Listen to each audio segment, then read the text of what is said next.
नमस्कार दोस्तों, आज हम शुरू करने जा रहे हैं गांधी युग, यानी कि महात्मा गांधी और उनके टाइम का राष्ट्रीय आंदोलन को। इसमें हम अपने नोट्स के माध्यम से बिल्कुल आसान भाषा में एग्ज़ाम ओरिएंटल तरीके से समझाने का प्रयास करेंगे। आइए वीडियो को शुरू कर देते हैं।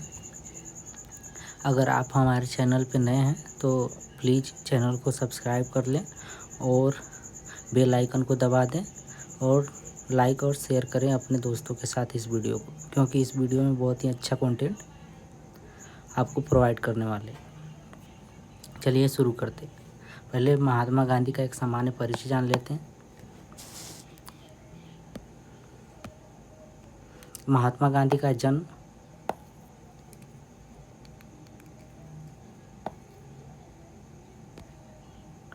महात्मा गांधी का जन्म 2 अक्टूबर 1869 में पोरबंदर गुजरात में हुआ था। ठीक है। और इनके पूरा नाम का अगर हम लोग बात करें तो मोहनदास करमचंद गांधी था, और इनके माता का नाम जो था पुतलीबाई था और पिताजी का नाम करमचंद गांधी था। ठीक है। इनकी पत्नी का नाम कस्तूरबा गांधी था। इनसे इनका 13 वर्ष की आयु में शादी हो गया था। जो इनका शिक्षा हुआ था, प्रारंभिक शिक्षा, वो इनके स्थानीय न राजकोट से हुआ था, और इन्होंने बैरिस्टर की पढ़ाई लंदन में जाकर के किया था। अगर हम लोग बात करें महात्मा गांधी के आगमन का, तो महात्मा गांधी का आगमन 9 जनवरी 1915 को हुआ था, और इसी के याद में भारत सरकार प्रवासी दिवस भी मनाता है 9 जनवरी को। महात्मा गांधी है ना दक्षिण अफ्रीका में टोटल 21 वर्ष रहे थे। 21 वर्ष यानी कि महात्मा गांधी 1893 में जाते हैं और 1914 में है ना 14-15 में भारत आते हैं। तो टोटल 21 वर्ष के आसपास वहाँ पे रहते हैं। इनकी आत्मकथा का नाम है सत्य के साथ मेरा प्रयोग। इन्होंने 1925 में इसको लिखा था। इनका जो प्रमुख सिद्धांत था सत्य और अहिंसा का सिद्धांत था, और इनकी जो प्रमुख पुस्तकें हैं जैसे इंडिया ऑफ माय ड्रीम है ना, हिंद स्वराज हो गया, सत्य के साथ सत्य महाव्रत हो गया, सुनो विद्यार्थियों हो गया, ये सब इनकी पुस्तकें थी। एक सेकंड रुकिए।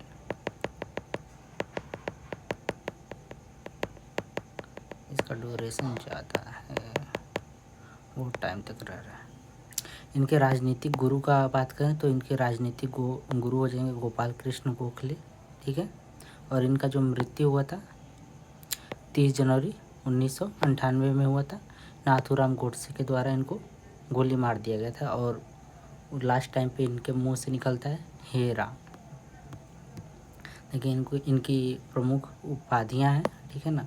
केसरी हिंद का उपाधि प्रथम विश्व युद्ध के दौरान अंग्रेज़ों द्वारा इनको दिया गया था। क्यों दिया गया था? क्योंकि इन्होंने अंग्रेज़ों को सपोर्ट किया था और भारतीयों को मतलब कि उसमें क्या बोलते हैं, उनके सेना में शामिल होने का सलाह दिए थे, इसलिए इनको केसरी हिंद का उपाधि वो लोग दिए थे। बापू का उपाधि का बात करें तो जवाहरलाल नेहरू के द्वारा इनको बापू का उपाधि दिया गया था, और वहीं राष्ट्रपिता का उपाधि का बात करें तो सुभाष चंद्र बोस के द्वारा इनको राष्ट्रपिता के उपाधि दिया गया था। और वहीं महात्मा गांधी का महात्मा का उपाधि का बात करें तो रविन्द्रनाथ टैगोर के द्वारा दिया गया था 1917 में चंपारण सत्याग्रह के सफल प्रयोग के बाद इनको रविन्द्रनाथ टैगोर के द्वारा महात्मा का उपाधि दिया गया था। ये तो हो गया इनका सामान्य जानकारी। ठीक है, आगे बढ़ते हैं दोस्तों।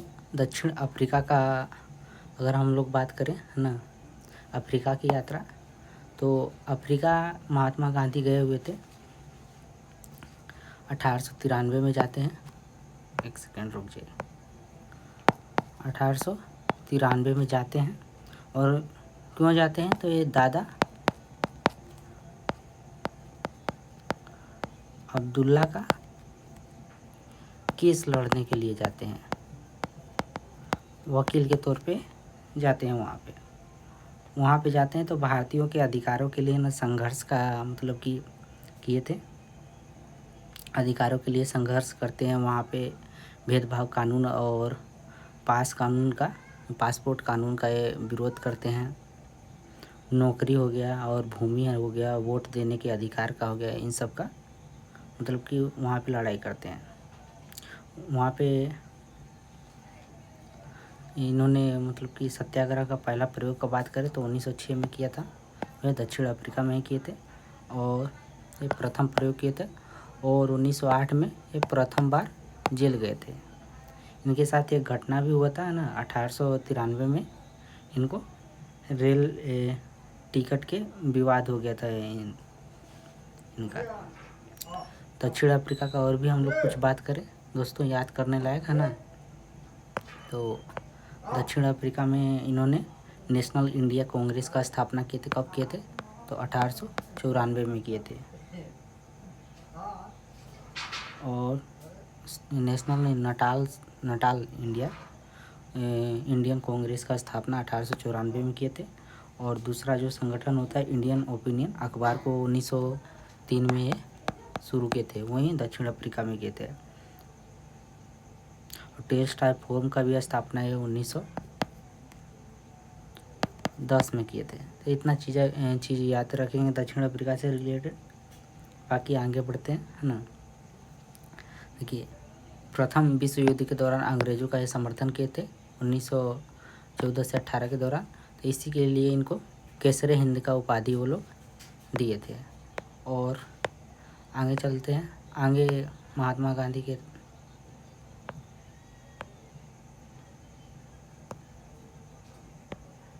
का बात करेंगे तो ये आते हैं 1900 कितना पढ़े थे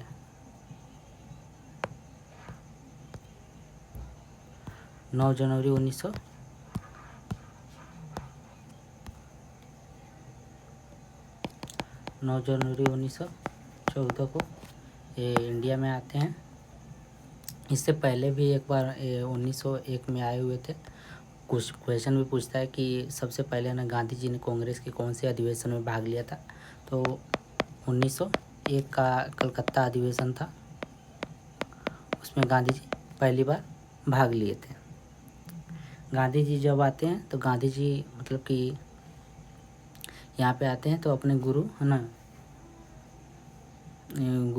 गुरुदेव से मिलते हैं और उनके ही कहने पे पूरे इंडिया का भ्रमण करने के लिए निकल जाते हैं। आगे चलते हैं, आगे है चंपारण आंदोलन 1917 में हुआ था, बिहार में हुआ था। और चंपारण में गांधी जी को अगर बुलाने का हम लोग बात करेंगे, इनको बुलाए थे राजकुमार शुक्ल। ये मिले कहाँ पे थे? लखनऊ अधिवेशन।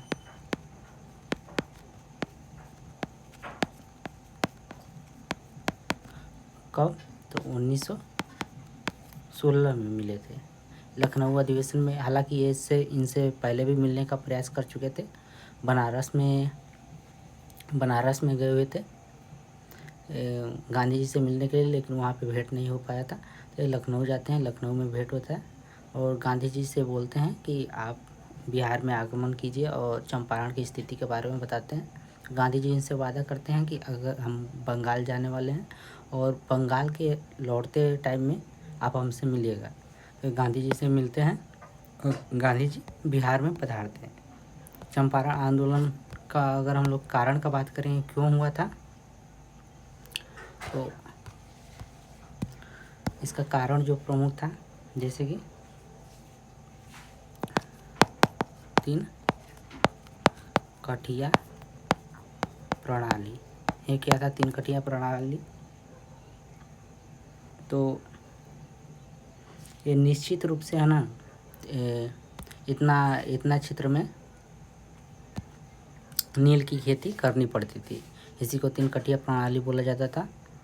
और गांधी जी यहाँ पे आते हैं चंपारण में और ये एक इंसिडेंट होता है इनके साथ, गांधी जी के साथ। यहाँ पे इनके ऊपर जानलेवा हमला होता था, जिससे इनको बचाया था कौन? तो बत्तख मियाँ बचाए थे। बत्तख मियाँ इनका जान बचाने का कार्य करते हैं। और प्रमुख सहयोगियों को चंपारण आंदोलन का हम लोग बात करेंगे। गांधी जी का तो राजेंद्र प्रसाद हो जाते हैं, ब्रिज किशोर रहते हैं, मजरुल हक रहते हैं, महादेव देसाई रहते हैं, नरसिंह पारिक रहते हैं। ये सब लोग इनका मतलब कि सहायता करते हैं। यहाँ पे एक बात ध्यान रखिएगा कि चंपारण आंदोलन को है ना प्रथम सविनय अवज्ञा बोला जाता है।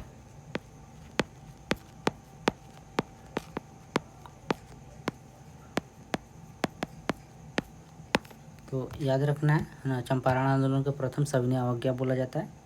और इसी के परिणाम स्वरूप है ना लास्ट में एक समिति का गठन किया जाता है जिसको बोला जाता है चंपारण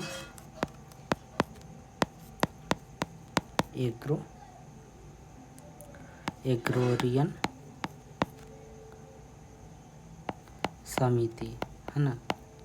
इसका स्थापना किया जाता है। क्यों स्थापना किया जाता है? तो जांच करने के लिए कि क्या इसका सच में 3 कटिया प्रणाली का असर किसानों पे पड़ रहा है, नील की खेती का असर किसानों पे पड़ रहा है, तो उसका जांच किया जाता है। इसके गठनकर्ता कौन होते हैं? तो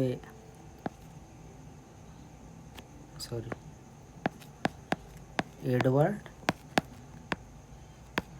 गेट होते हैं, ठीक है। इस समिति में टोटल 6 सदस्य थे और इसके अध्यक्ष जो बने थे FG सलाई बने थे। ये भी ध्यान में रखना है। ये अपना रिपोर्ट कब प्रस्तुत की थी? तो 1 मई 1918 में समिति अपना रिपोर्ट प्रस्तुत करती है, जिसके आधार पे है ना 1 मई 1918 को चंपारण कृषि अधिनियम भी पारित कर दिया जाता है। तो ये इतना याद रखना है चंपारण सत्याग्रह से। इसका परिणाम क्या निकलता है?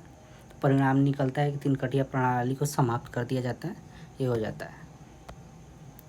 ये प्रथम ना प्रयोग था ये गांधी जी का भारत में, इसको भी ध्यान में रखेंगे।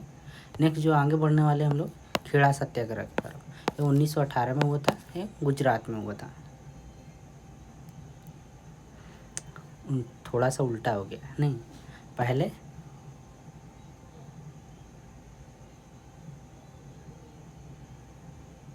पहले जो होता है अहमदाबाद होता है, अहमदाबाद मिल हड़ताल होता है 1918 में। ये जो होता है ना मार्च में हुआ था। तो यहाँ पे लिख देते हैं मार्च 1918 में होता है, गुजरात में हुआ था। और इसका हम लोग बात करें तो गांधी जी यहाँ पे प्रथम बार है ना भूख हड़ताल का प्रयोग करते हैं। तो प्रथम बार है ना भूख हड़ताल का प्रयोग करते हैं महात्मा गांधी, ठीक है। इस आंदोलन का कारण क्या था?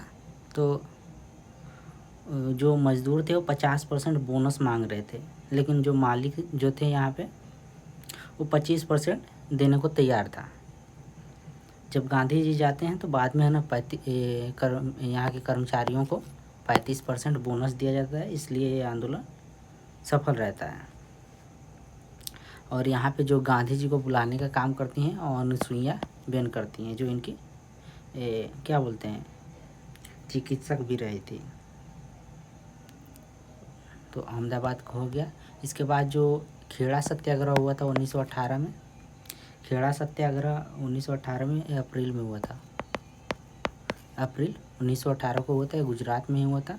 इसका जो रीजन था खेड़ा सत्याग्रह का,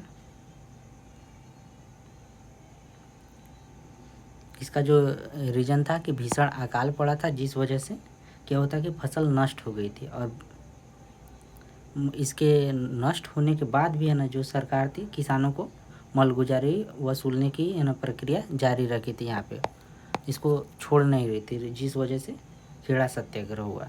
खेड़ा सत्याग्रह में गांधी जी को बुलाए कौन थे, ये भी ध्यान रखना है। तो शंकर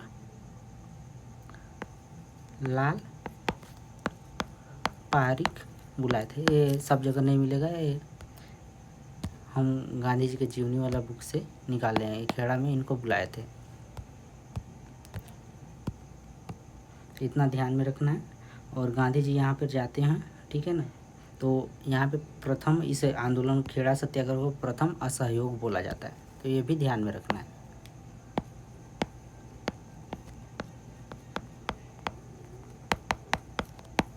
इतना हो गया। नेक्स्ट आगे बढ़ते हैं।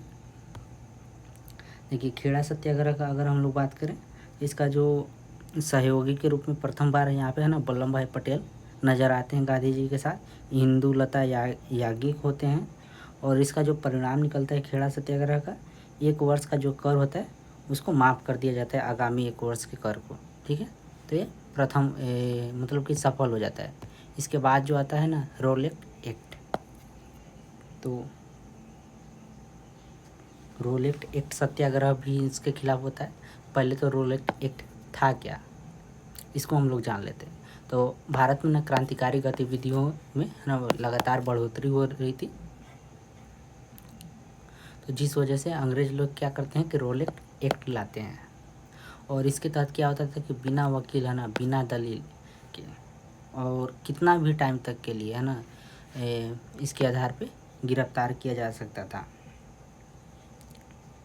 बिना अपील बिना दलील के है ना, अनिश्चित काल तक की गिरफ्तारी हो सकती थी। इसीलिए इसको लोग काला कानून बोले। ठीक है ना।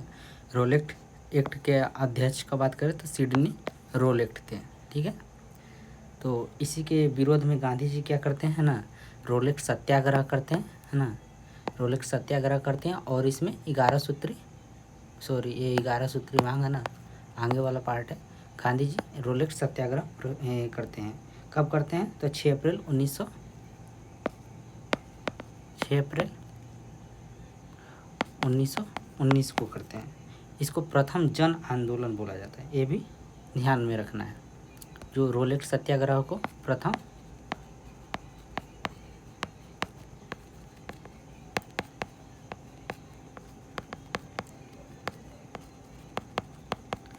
बोला जाता है, इतना ध्यान में रखना है। ठीक है, यहाँ तक हो गया। आगे बढ़ते हैं। आगे है ना जालियांवाला बाग हत्याकांड, तो इसको भी ध्यान में रखना है। तो जालियांवाला बाग हत्याकांड के बारे में हम लोग बात करेंगे आगे। तो ये जो हुआ था 13 अप्रैल 1919 को हुआ था। इतना सबको ध्यान में रखना है। डायरेक्ट इसका डेट ही पूछ लेता है वनडे एग्जाम में। रोलेट एक्ट के विरोध में किया जा रहा था, और उसी दिन ठीक है ना, एक क्या बोलते हैं, रोलेट एक्ट के विरोध में मतलब कि लोग जुटे हुए थे। और क्या बोलते हैं, 2 व्यक्ति थे, एक थे सैफुद्दीन किचलू और डॉक्टर सत्यपाल, है ना। ये उनका गिरफ्तारी भी हो गया था। तो उन्हीं के विरोध में ये लोग अमृतसर में जलियांवाला बाग में जुटे हुए थे। ठीक है, वहाँ पे जुटे हुए थे। और उसी दिन ये वैशाख पूर्णिमा का पर्व भी था, तो वो भी लोग मनाए हुए थे, जिस वजह से भारी मात्रा में वहाँ पे भीड़ इकट्ठा हुई थी। यहाँ पे बहुत ही ज़्यादा नरसंहार होता है। ठीक है, हेमराज के द्वारा ना सभा आयोजित की गई थी, इसको याद में रखना है। व्यक्ति कौन थे तो हेमराज थे, इनके नेतृत्व में सभा आयोजित की गई थी। यहाँ पे लगभग 20,000 लोग शामिल हुए थे, जिस वजह से अंग्रेज काफ़ी ज़्यादा चिंता में थे। ठीक है ना। इनका जो सैनिक कमांडर था हेनरी डायर, एक होता है ओ डायर, एक होता है आर डायर। तो आप लोग को याद रखना है कि पंजाब के जो गवर्नर थे माइकल ओ डायर थे, इसी में कन्फ्यूजन होता है। ठीक है,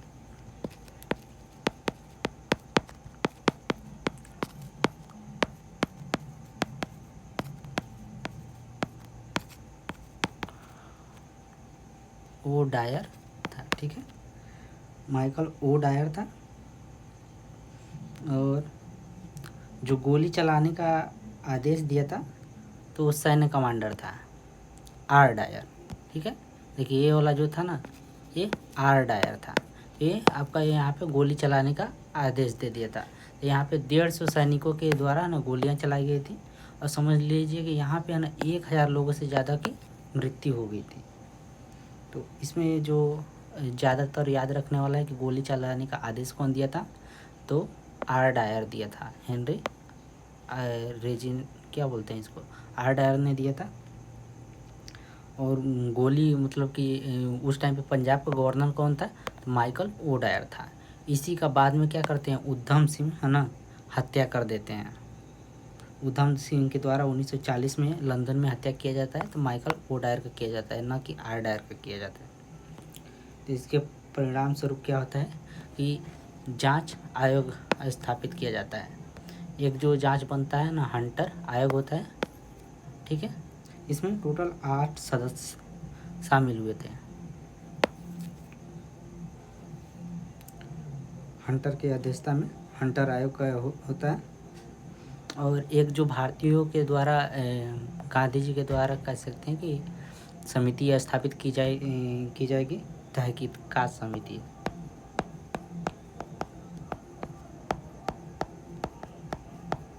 तहकीकात समिति, इसका अध्यक्षता किए थे मदन मोहन मालवीय, ठीक है। इनकी अध्यक्षता में किया जाता है, इसको भी स्थापित किया जाता है, तो इनको याद में रखना है। देखिए यहाँ पे दिया गया है ना, उधम सिंह ने जनरल डायर की हत्या किया था। तो ये कौन से वाले की हत्या किए थे उधम सिंह? तो जो पंजाब का उस टाइम का गवर्नर था माइकल ओ डायर, उसका हत्या किए थे 1940 में, लंदन में जाकर के हत्या कर दिए थे। आगे बढ़ते हैं।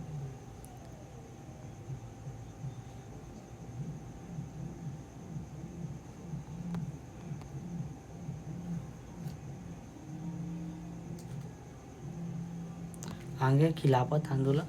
तो खिलाफत आंदोलन है ना, इसको भी ध्यान में रखना है। खिलाफत आंदोलन का हम लोग बात करें तो ये तुर्की के खलीफा के पद को बचाने के लिए किया जा रहा था। और भारत में इसकी अध्यक्षता बात करें तो महात्मा गांधी के द्वारा इसका अध्यक्षता किया था। और भारत में खिलाफत आंदोलन को स्थापित किए थे अली बंधुओं के द्वारा स्थापित किया गया था, मोहम्मद अली और शौकत अली के द्वारा। और इन्होंने नेतृत्व दे दिया था महात्मा गांधी को, ठीक है। खिलाफत आंदोलन का विरोध का अगर हम लोग बात करें तो मदन मोहन मालवीय खुद विरोध करते हैं, मोहम्मद अली जिन्ना भी विरोध करते हैं, ठीक है। इसके बाद आता है असहयोग आंदोलन। असहयोग आंदोलन 1920 से 22 के बीच में चलाया गया था, ठीक है ना। और असहयोग आंदोलन की बात करें तो कलकत्ता अधिवेशन कलकत्ता का विशेष अधिवेशन था।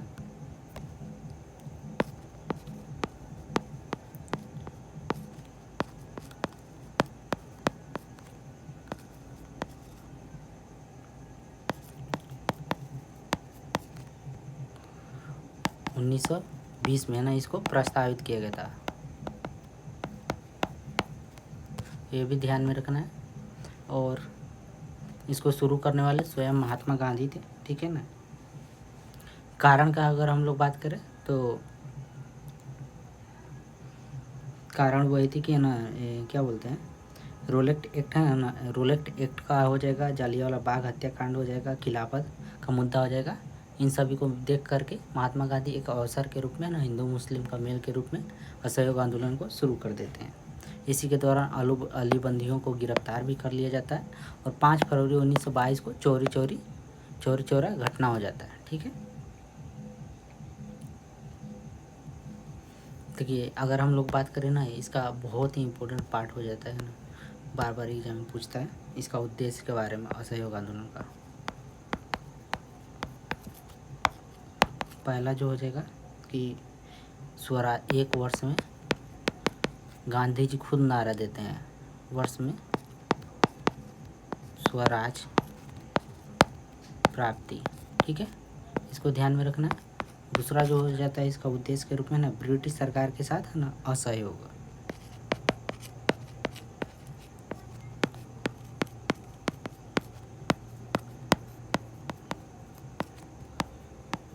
असहयोग, ठीक है।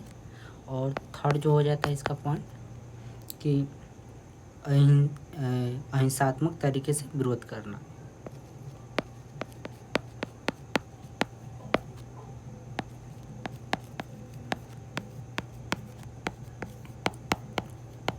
जो मुझे याद पड़ रहा है ना, हम सब कुछ इसमें बताते हुए चल रहे हैं, ठीक है।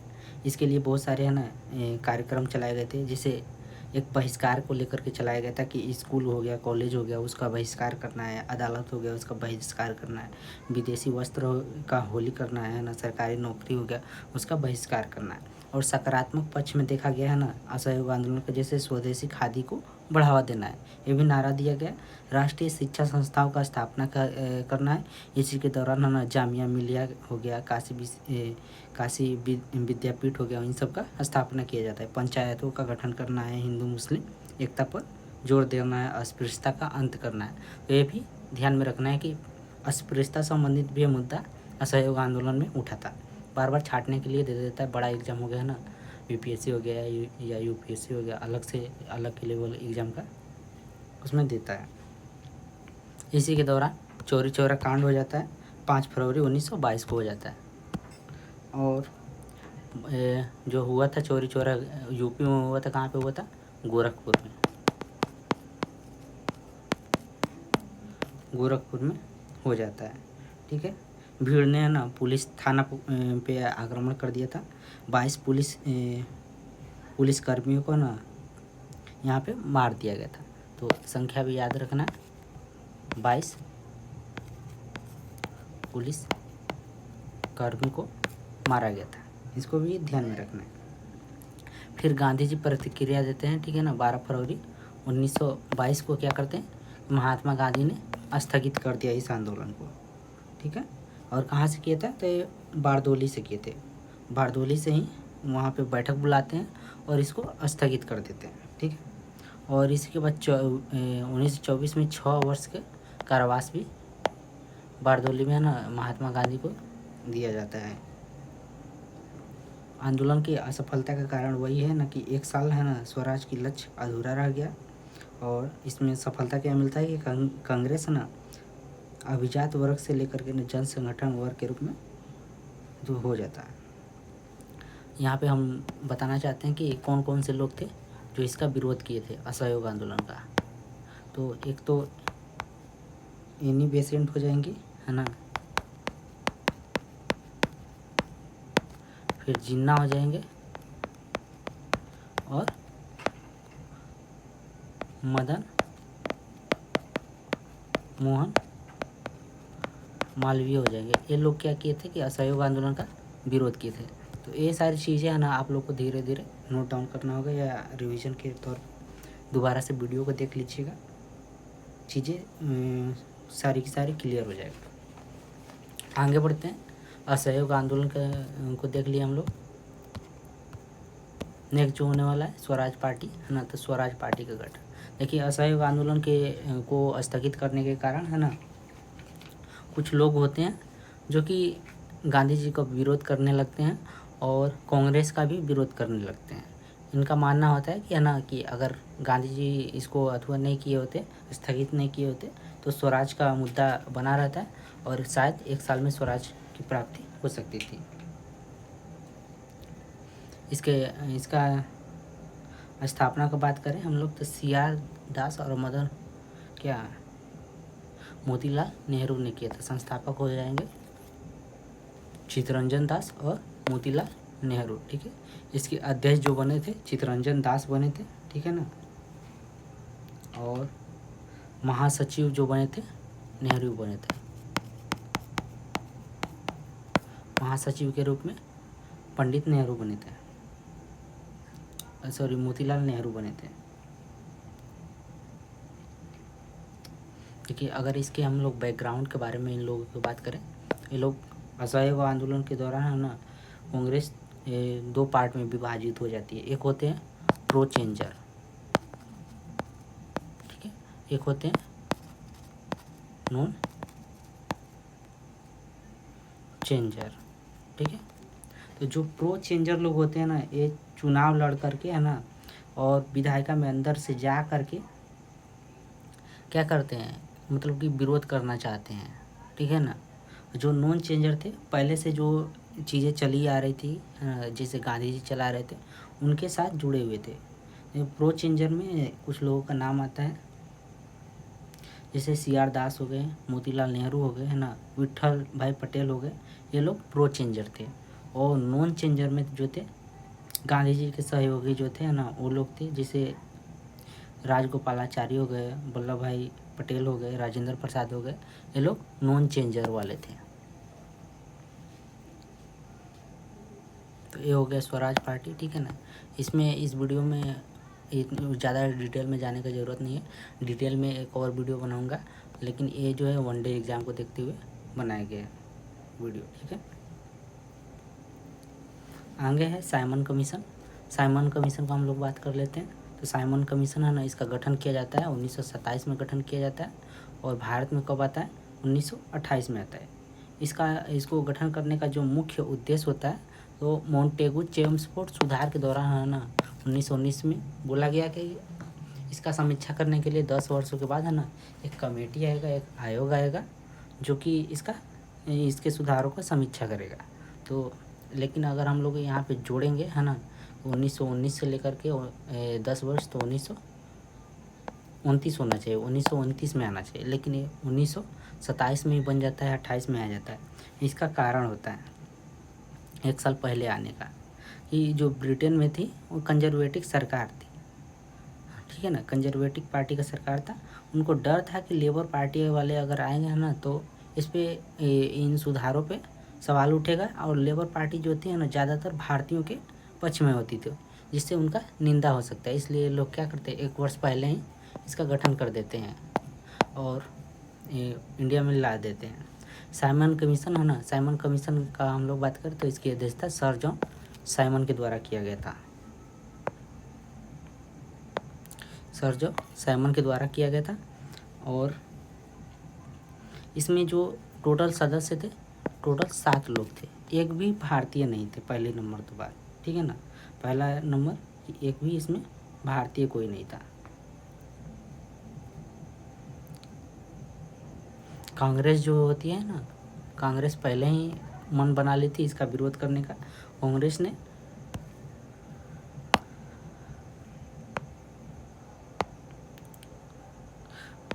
मद्रास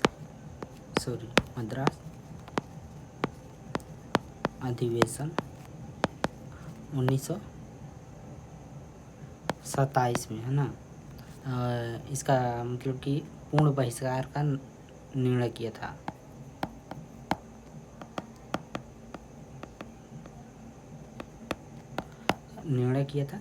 इसका अध्यक्षता जो किए थे एम ए अंसारी के द्वारा किया गया था, ये ध्यान में रखना, ठीक है, अंसारी के द्वारा किया गया था।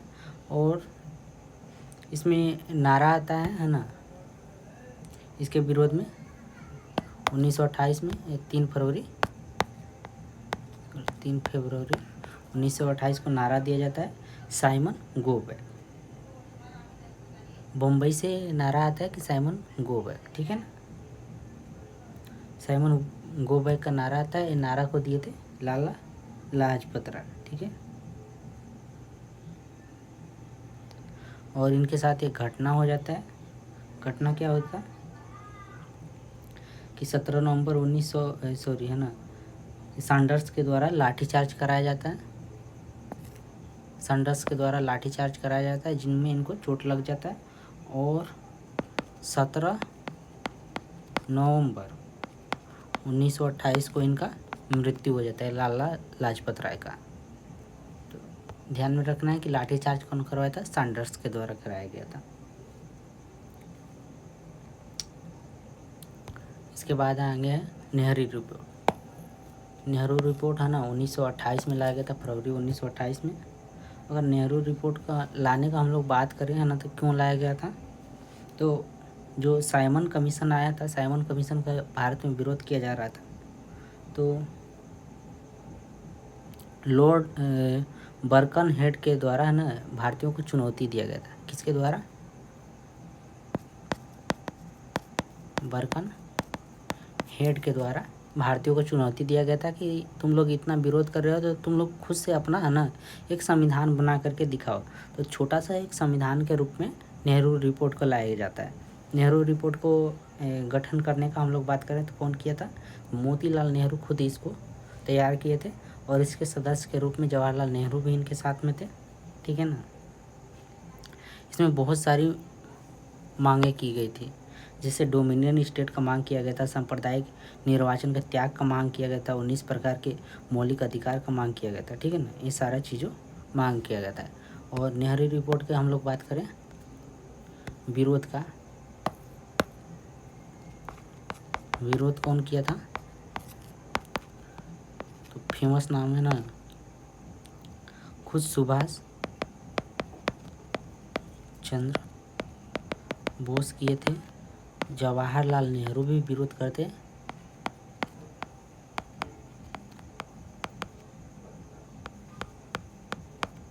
विरोध किए थे, और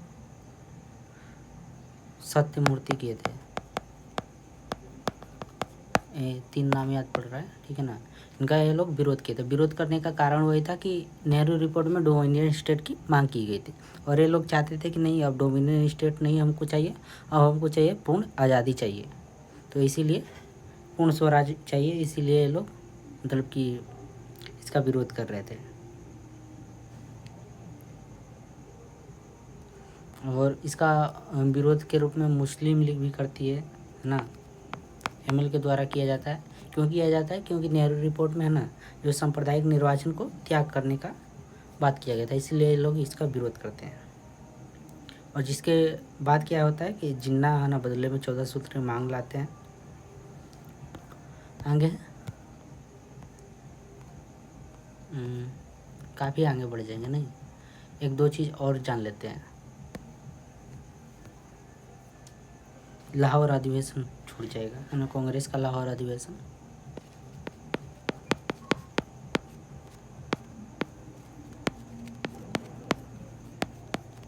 कब हुआ था? 1929 में हुआ था। कहाँ पे हुआ था? तो लाहौर में हुआ था, रावी नदी के तट पे हुआ था।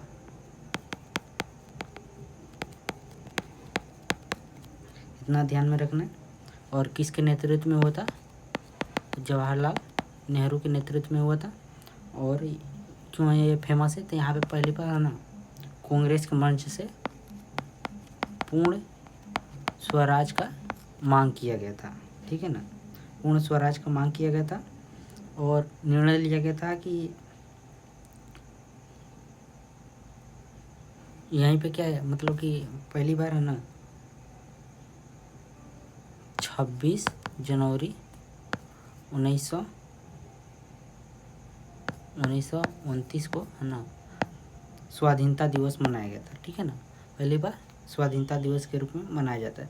और बोला गया कि प्रत्येक इसके 1 साल के बाद है ना, हर साल हम लोग स्वतंत्रता दिवस के रूप में मनाएंगे। इसी के बाद है ना गांधी जी क्या करते हैं, यहाँ पे ये 11 सूत्री मांग आता है। गांधी जी का 11 सूत्री मांग आता है। और किस में आता है? तो यंग इंडिया में प्रकाशित करते हैं। देखिए 31 जनवरी 1930 में ना महात्मा गांधी ने अपने पत्र यंग इंडिया के माध्यम से वायसराय लॉर्ड इरविन एवं ब्रिटिश पीएम रैमजे मैकडोनाल्ड के साथ समझ में के सामने 11 सूत्री मांग रखी थी, ठीक है। गांधी जी का कहना था कि हमारे मांगों को मानो, नहीं तो हम सविनय अवज्ञा आंदोलन शुरू करेंगे, ठीक है। तो मांगों को ये लोग नहीं मानते हैं, इसलिए सविनय अवज्ञा आंदोलन शुरू किया जाता है, ठीक है। आगे हम लोग सविनय अवज्ञा आंदोलन की तरफ बढ़ते हैं।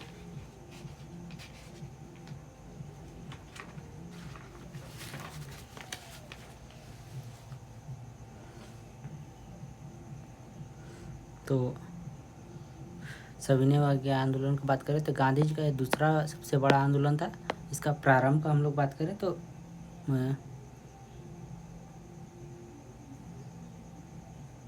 गलत लग रहा है ना, गलत हो गया, सॉरी, 12 मई होगा यहाँ पे, है ना, मई होगा।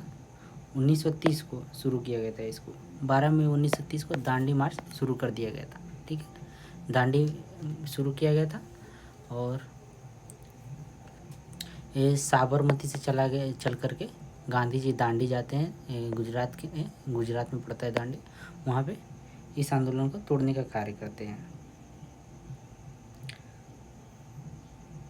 पता है यहाँ पे एक चीज़ होता है ना, भूल गए थे, ये जो था गांधी जी मांग किए थे ना, इसको इरविन जब ठुकरा देता है तो गांधी जी कहते हैं कि मैंने घुटने टेक कर है ना रोटी मांगी थी, बदले में मुझे पत्थर मिले, इसीलिए सविनय अवज्ञा आंदोलन शुरू करते हैं, ठीक है ना। सभी ने इनको लगता है कि मेरा बेइज्जती हो गया, इसलिए सभी ने अवज्ञा आंदोलन शुरू करते हैं और इस साबरमती से शुरू करते हैं। 12 मई 1930 को शुरू कर देते हैं और 5 अप्रैल 1930 को ये दांडी में पहुंच जाते हैं। वहाँ पे नमक कानून को तोड़ देते हैं। वहाँ पे नमक कानून को तोड़ते हैं और वहीं से फिर क्या बोलते हैं 6 अप्रैल 1930 से सविनय अवज्ञा आंदोलन प्रारंभ हो जाता है। यहाँ पे नमक कानून तोड़ते टाइम है ना प्रमुख मांग रखे थे, जैसे कि मांग रखते हैं कि नमक कर है ना समाप्त कर देना चाहिए, ठीक है ना। और नमक पर से सभी जो सरकारी करें हैं उनको सरकार को त्याग देना चाहिए। एक्सचेंज रेट में कमी करना चाहिए, लगान में कमी लाना चाहिए 50% की, और सैन्य खर्चा में 50% का कटौती करना चाहिए। सारी चीज़ें बोले थे।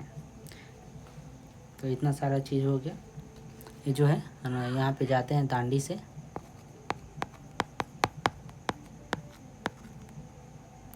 सॉरी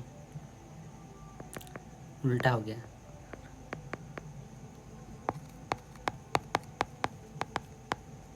साबरमती से दांडी जाते हैं गांधी जी और वहाँ पे नमक कानून को तोड़ते हैं। यहाँ का जो टोटल दूरी था, इसको याद रखना है ना, 241 मील था। एग्जाम में पूछा हुआ है, ठीक है ना। 41 मील था, या किलोमीटर में हम लोग बात करें तो 385 किलोमीटर हो जाता है टोटल दूरी पर, ठीक है ना। और गांधी जी के साथ गांधी जी अकेले नहीं गए थे, देखिए यहाँ पे हम लोग पढ़ते हैं, ठीक है। 78 अनुयायियों के साथ गए हुए थे गांधी जी, 78 अनुयायियों के साथ।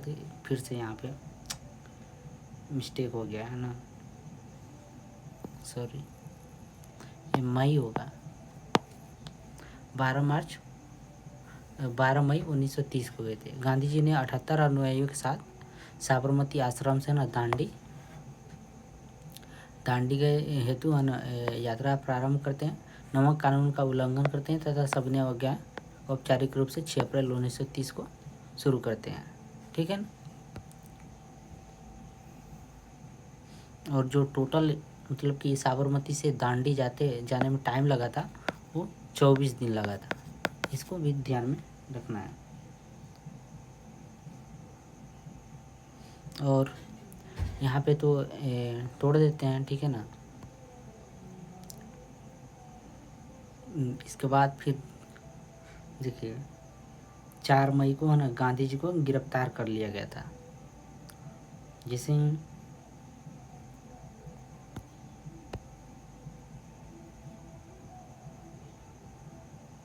6 अप्रैल को ये सब का कारनामा कर देते हैं। फिर 4 मई को गांधी जी को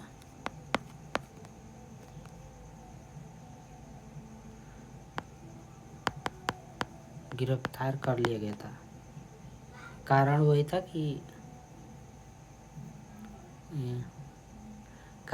कि गांधी जी के ऊपर आशंका थी कि ये फिर से ना गुजरात के ना धारासन से नमक सत्याग्रह प्रारंभ करने वाले हैं, इसीलिए इनको गिरफ्तार कर लिया गया था।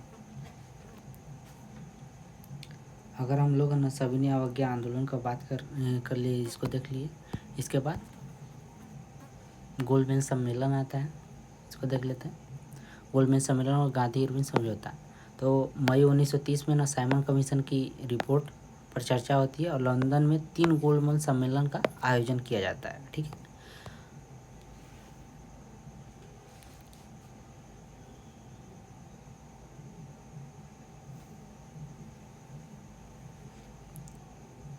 पहला गोलमेज सम्मेलन की बात करें तो अध्यक्षता है ना इसके ब्रिटिश पीएम रमजे मैकडोनाल्ड के द्वारा किया जाता है। स्थान जो होता है सेंट जेम्स पैलेस लंदन होता है। यह टाइम हो जाएगा 12 नवंबर 1930 से लेकर के 19 जनवरी 1931 तक, ठीक है। पहला गोलमेज सम्मेलन चलता है। अगर हम लोग पहला गोलमेज सम्मेलन के प्रतिभागियों को बात करें, इसमें कितना टोटल लोग भाग लिए थे तो इसमें भी जो भाग लेने वाले होते हैं 89 होते हैं, ठीक है ना, भाग लिए थे। और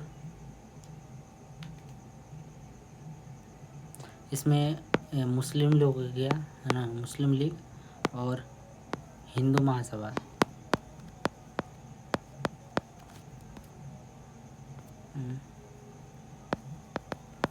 सभा और अंबेडकर, ये लोग भाग लेते हैं। बाकी कांग्रेस जो होती है ना,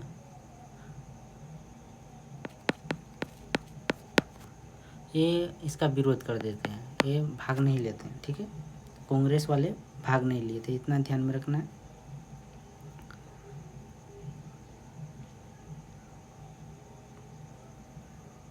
और कारण वही होता है कि ये लोग सविनय अवज्ञा आंदोलन में व्यस्त थे, इसलिए भाग नहीं लिए थे।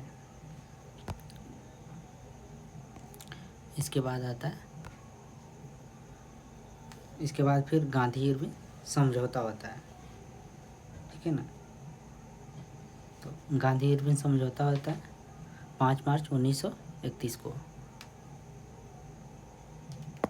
गांधी इरविन समझौता होता है। यहाँ पे पहली बार कांग्रेस की जो स्थिति थी सरकार के समान हो जाती है। यहाँ पे बहुत सारी मांगे रखी गई थी। ठीक है ना,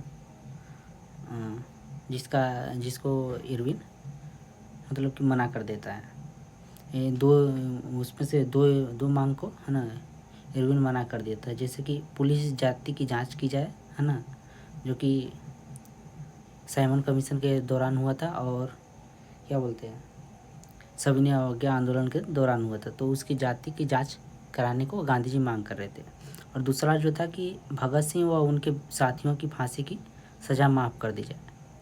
तो इसका मतलब कि इरविन विरोध कर देता है, बोलता है नहीं, इसको हम लोग नहीं मान सकते। ठीक है, यहाँ पे बहुत सारे है ना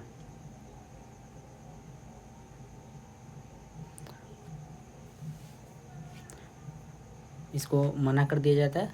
तो यहाँ पे 5 मार्च 1931 को गांधी इरविन समझौता हो जाता है, जिसके बाद द्वितीय गोलमेज सम्मेलन का आयोजित होना होता है। द्वितीय गोलमेज सम्मेलन का हम लोग बात करें तो 7 सितंबर 1931 से लेकर के 1 दिसंबर 1931 तक चला था। और ये कहाँ पे हुआ था? तो स्थान हो जाएगा सेंट जेम्स पैलेस, लंदन में हो जाएगा। वायसराय उस टाइम पे लॉर्ड विलिंगटन थे और प्रधानमंत्री रैमजे मैकडोनाल्ड थे। यहाँ पे कांग्रेस की ओर से महात्मा गांधी भाग लेते हैं।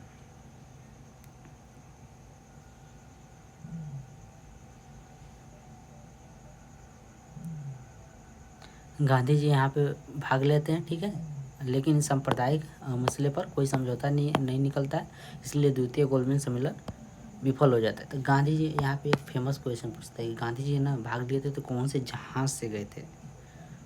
तो राजपूताना जहाज से गए थे।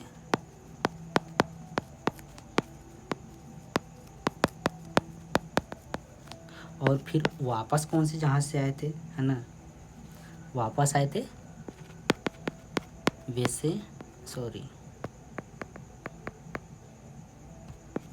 वेसेंट याना जहाज से।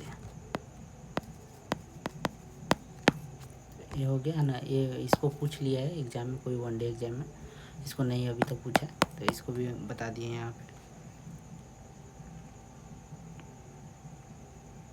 हाँ, एक चीज़ यहाँ पे नहीं दिया है ना, गृह सचिव द्वितीय गोलमेज सम्मेलन के दौरान अगर हम लोग पूछेगा तो सैमुअल होक हो जाएंगे गृह सचिव के रूप में। ठीक है, सैमुअल होक हो जाएंगे गृह सचिव। और इस द्वितीय गोल सम्मेलन में कितने लोग भाग लिए थे? तो टोटल 31 लोग भाग लिए थे। इसमें भारत से 31 सदस्य भाग लिए थे। ठीक है, महिला भी पूछ सकता है कि कौन कौन महिला भाग ली थी। तो एनी बेसेंट भाग ली थी, और क्या बोलते हैं, मीराबेन भाग ली थी, और सरोजनी नायडू भाग ली थी। सरोजनी नायडू भाग ली थी। तो ये सारी चीज़ें हो जाएगा यहाँ। ठीक है ना, BR अम्बेडकर हो जाएंगे, तेज बहादुर हो जाएंगे, ये लोग भी भाग लिए थे। तो यहाँ पे मतलब कि सांप्रदायिक मामला की वजह से क्या होता है कि यह द्वितीय गोलमेज सम्मेलन असफल हो जाता है, क्योंकि यहाँ पे अम्बेडकर दलितों का बात उठाते हैं क्योंकि वो दलितों का नेता बन के गए थे। तो उनका बात रखते हैं कि जिस प्रकार से मुसलमानों को दिया गया है ना, अधिकार दिया गया है कि वो लोग अपना जो प्रतिनिधि खुद से चुन सकते हैं और अपना कैंडिडेट खड़ा कर सकते हैं, वैसे ही दलितों को भी देना चाहिए, राइट्स होना चाहिए। तो इस वजह से गांधी जी नाराज़ हो जाते हैं कि उधर तो मुसलमान लोग है ना पहले से ही मतलब कि आंदोलन को कमज़ोर करने में लगे हैं, इनके वजह से भी कमज़ोर हो सकता है। तो इस वजह से गांधी जी और अंबेडकर जी के बीच में टकराव आ जाता है। अंबेडकर जी का भी का नाम सही था क्योंकि अंबेडकर जी चाहते थे कि अंग्रेज़ी लोग भारत को छोड़ने से पहले ही है ना दलितों की स्थिति को कुछ हद तक ऐसा मजबूत कर दें जिस वजह से इन लोगों के ऊपर निर्भर ना रहना पड़े। तो इसके बाद है ना पूना पैक्ट होता है, जिसको सांप्रदायिक पंचायत के नाम से भी जाना जाता है, बहुत सारी चीज़ें बोला जाता है।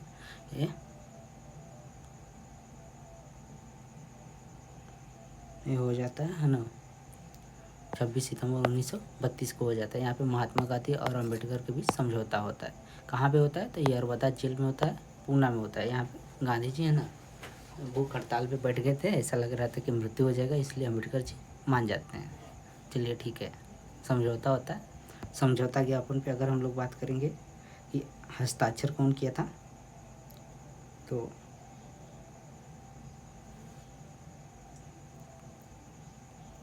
हस्ताक्षर किए थे एक तो दलितों की तरफ से अंबेडकर हो जाएंगे, अंबेडकर जी हो जाएंगे, और प्लस इधर से हिंदू के तरफ से जो थे मदन मोहन मालवीय।